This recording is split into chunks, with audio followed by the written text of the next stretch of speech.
Hey guys, Joseph Baba Ifa here, once again on the channel connecting you to your destiny, coming at you with a new video today. Self-initiation, is it real? If you haven't had the opportunity, please go ahead and tap on that subscribe button. Self-initiation, is it real? It depends on how you define it, right? When we're talking about on a personal level, definitely.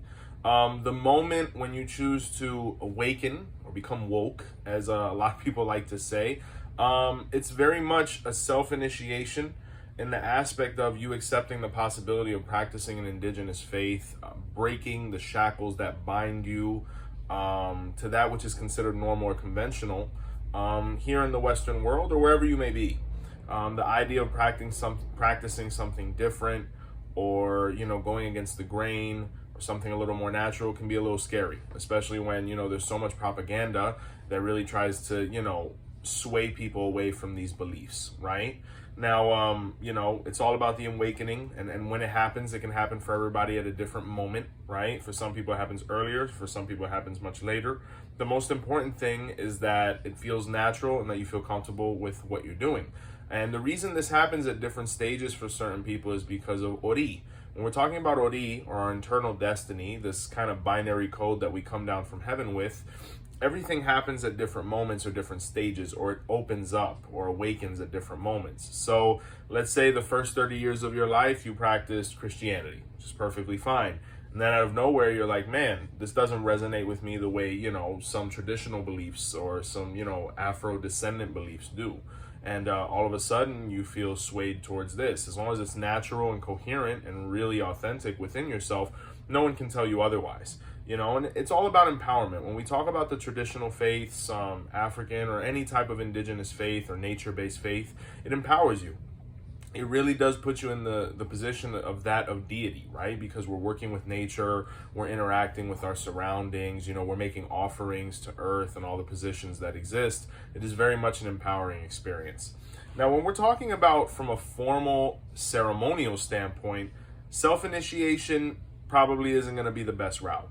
I'm going to give an example of a story before we delve into the different aspects of self-initiation.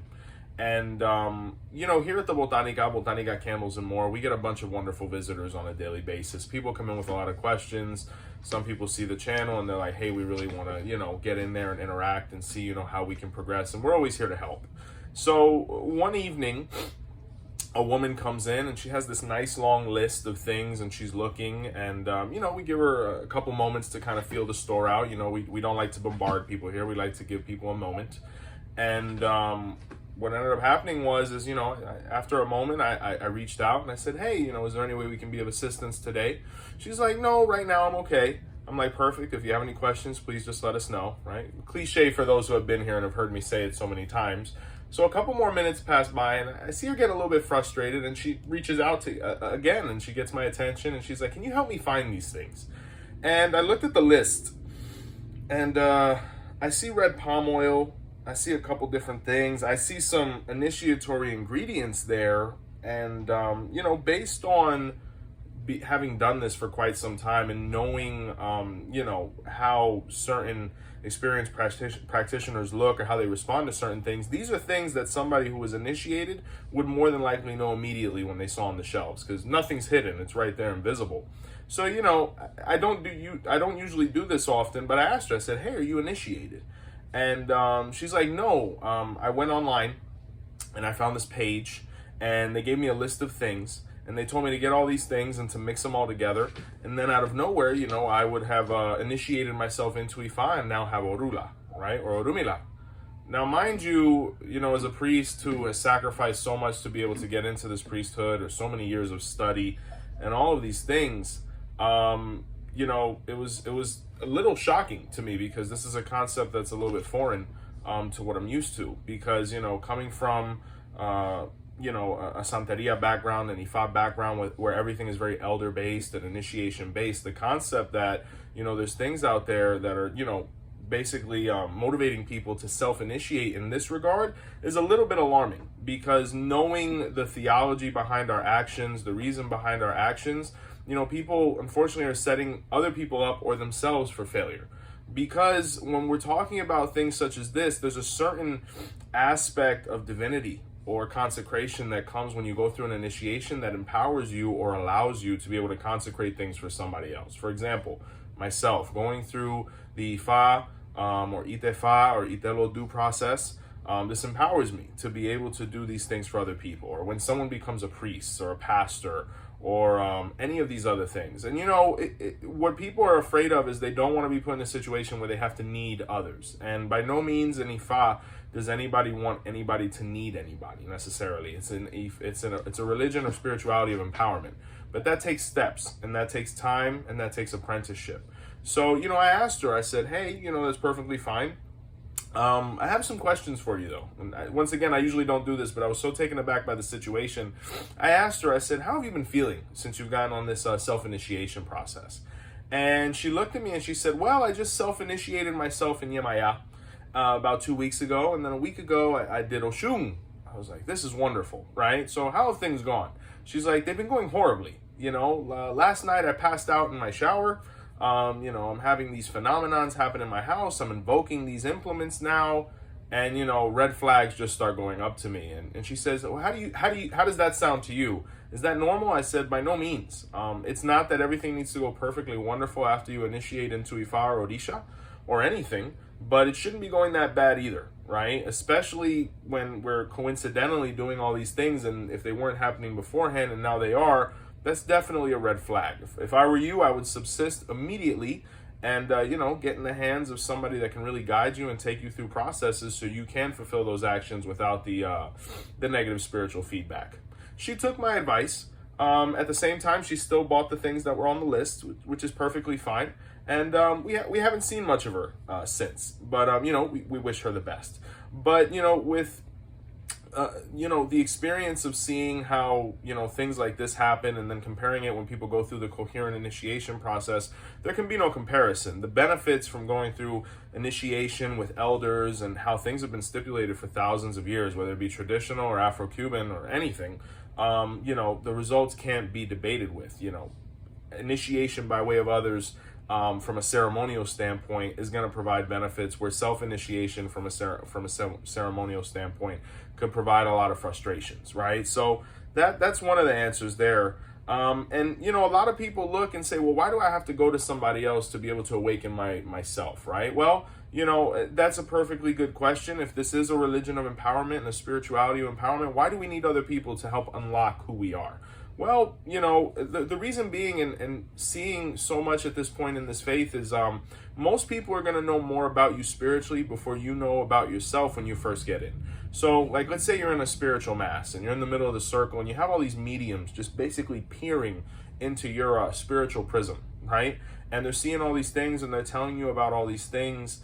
It's like, why didn't I know that? Well, you haven't developed. You haven't, gotten in touch with those senses spiritually. And the same thing is with Ifa and Orisha.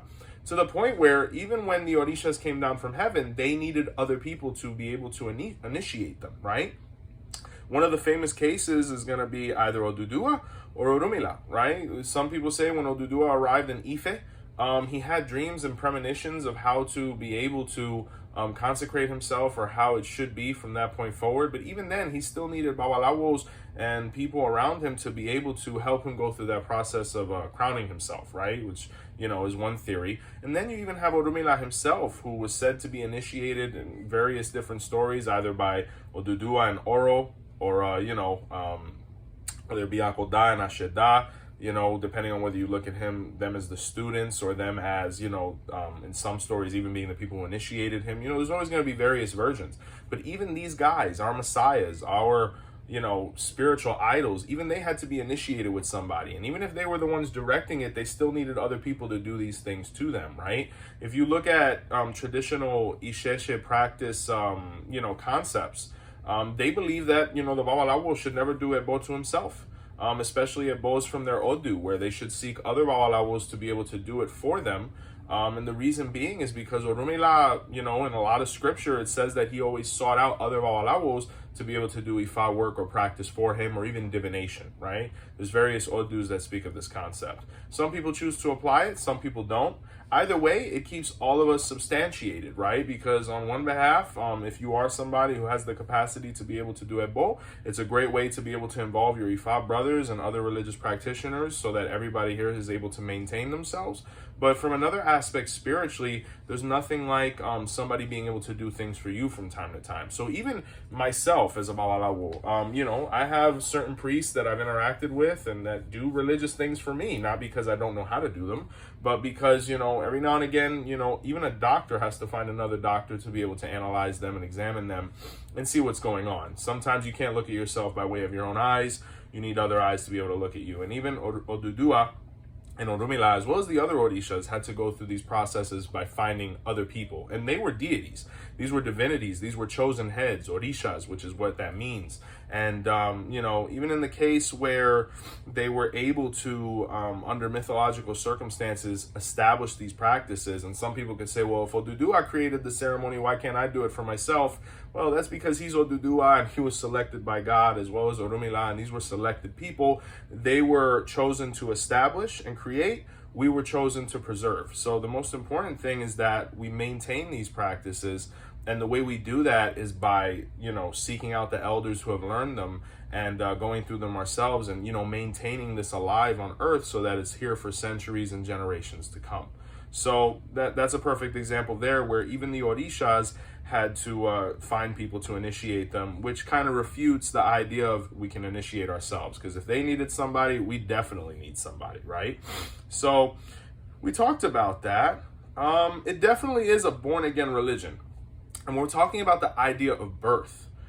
We need parents. We need spiritual parents. We need spiritual elders to guide us and take us through these processes. Parents are a big part of the birthing process, and spirituality should be no different. Now, not only for the birthing process, but the apprenticeship, learning how to do things, it really provides for a much better experience where all of that weight isn't on you. And, a big part of this is trusting your elders, getting to know them, because they're taking you through processes you have no idea what to expect. And that takes a lot of trust, because when your eyes are closed and you're walking into said spaces, or close your eyes, we're about to, do something to you, there has to be a lot of trust there. And if we look at the ideology behind it, when a baby comes in to the world, he has no control over anything. He's trusting his mother, his father, the blessed doctor and nurses in the room.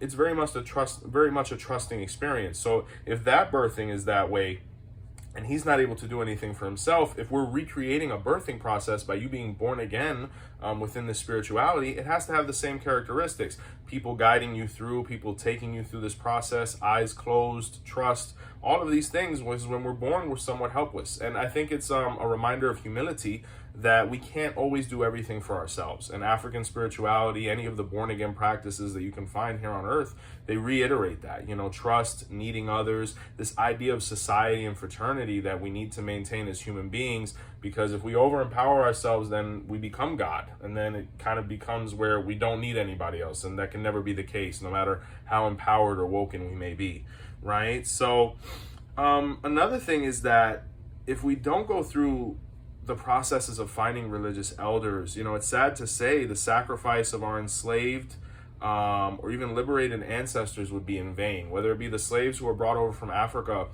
and so vigorously defended their traditions where sometimes it even cost them their life so that they could pass it down to us, or even those who were able to avoid slavery but still through study and discipline were able to maintain these processes for us to be able to reap the benefits today. The day we stop seeking elders or having elders is the day we completely disregard them, because of all the pain and sacrifice that they went through to be able to maintain it, to ultimately pass it on to us, right? Now, here's the big thing, self-initiation. It might be much cheaper, right, from an economic standpoint. You get a couple ingredients. They're pretty inexpensive because this is nature-based, so this is anything you can get from nature. But the thing is, it's better to pay for religious guidance than to pay for a self-made mistake, which could cost you much more. So whatever said person is charging you for the hand of Ifa, or whatever said person is charging you to become a babalawo or an Orisha or to consecrate olokun, etc., understand that that is going to pale in comparison to the repercussions that can come from you trying to save a couple dollars and do things yourself, right? Because the consequences could be dire, right? So seek out a good professional, seek out a good elder, build a relationship, figure out whether you can trust them or not, and the benefits are going to be great. Coming from somebody who's gone through it myself, as well as my family, as well as my godchildren and those around, it's all about finding that right elder. And I recommend the video of how to choose good godparents or spiritual elders. That's going to provide a lot of clarity and help you find people that are going to make you feel comfortable to be able to invest in and move forward with whatever spirituality, whether it be Wicca, whether it be Ifa, whether it be any of these things. These truths hold fast towards the test of any type of criticism. Do they respect your time? Do they empower you? Are they organized? All of these things apply to anybody regardless of spirituality. So guys, there you have it. Self-initiation, is it real? Complex answer. We were able to provide some good points. Of course, we only provide the information and you guys make the decisions, but we're here to provide coherent information so you can make the best decisions for yourself and for your families.